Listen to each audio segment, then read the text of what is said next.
Dans cette capsule, je vais vous faire montrer comment faire les translations. Alors, comme la réflexion, il y a toujours une figure initiale, FI, et une image, I. On commence toujours avec la figure initiale. La figure initiale va se transformer ensuite en image. Les translations, c'est un mouvement qu'on va créer avec une direction et une distance. La distance peut être un nombre, exemple 4, 6, 7, 2. Et la direction peut être en haut, en bas, à droite, à gauche, et peut être aussi déterminée à l'aide de flèches comme ceci.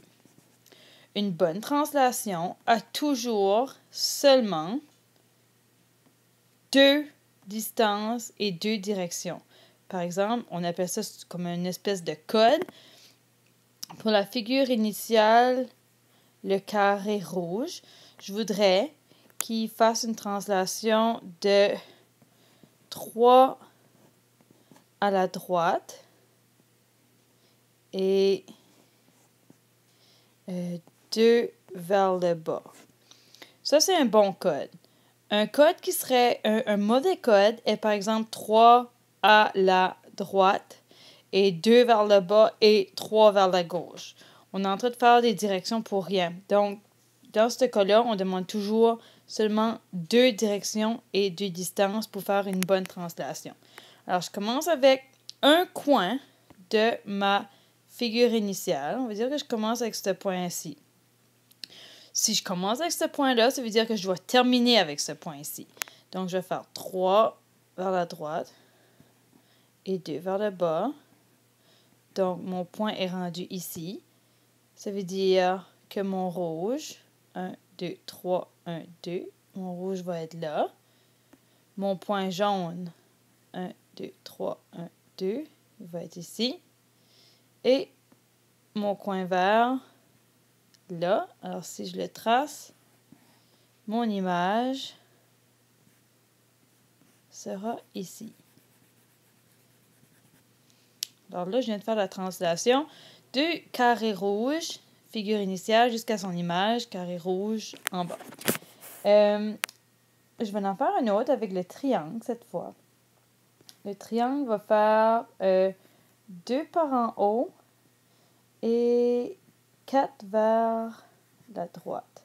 Alors, je vais commencer avec le point en haut ici. Alors, je vais faire 1, 2 en haut et 1, 2, 3, 4. Alors, mon point finit ici. Souvent, les élèves, ils oublient que le point qu'ils ont choisi doit demeurer le point qu'ils restent avec. Alors, ce qu'ils vont faire, ils vont faire comme si c'est le premier point du triangle. Sauf que si tu remarques, il avait pris celui du haut, puis là, il a terminé avec celui du bas. Ça ne fonctionne pas. Il doit toujours garder en tête que celui qu'il a choisi demeure le même. Alors, mon triangle, image, et ici. Là, on a un petit piège en translation. Le petit piège, c'est si on ne te donne pas la figure initiale, mais on te donne son image. Puis tu dois trouver sa figure initiale, puis on te donne, on va dire, le code suivant. 2 en haut et 3. Alors ça, c'était le code. Puisqu'on doit trouver, parce que là, c'est son image, il faut trouver la figure initiale. Comment faire si on fait vivre à l'image, au rectangle, le code suivant? On n'arrivera pas à sa figure initiale. Alors, il faut faire l'inverse. On va faire, pour trouver sa figure initiale, pour trouver d'où il arrive, on doit faire 2 par en bas et 3 vers la gauche. Alors, en suivant ce nouveau code, on a juste pris celui-là, puis on l'a inversé les distances. On va arriver à trouver la figure initiale. Alors, je fais 2 par en bas. Je vais commencer avec le coin là. 1, 2. Et 3 vers la gauche. 1, 2, 3. Mon coin est ici. Ce qui veut dire que mon rectangle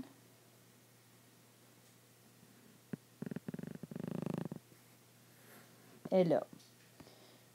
je dis toujours aux élèves, est-ce que ça fait du sens, et là ça devient la figure initiale, est-ce que ça fait du sens que le rectangle, un coup qui aurait changé d'endroit, un coup qui aurait bougé, qui aurait changé de grosseur?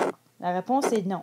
La figure, qu'elle bouge, elle ne change pas de grosseur, elle ne change pas de position, elle ne va pas être en envers, elle ne va pas tout d'un coup être debout comme le rectangle, on ne va pas le retrouver comme ceci, sinon on a mal fait de la translation.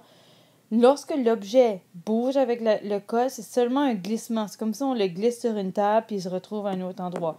Il ne change pas de grosseur, il change juste d'endroit puis il ne change pas de position. C'est tout. Puis, il ne faut pas oublier de toujours mentionner quelle est la figure initiale et quelle est l'image. Alors ça, c'est pour la translation.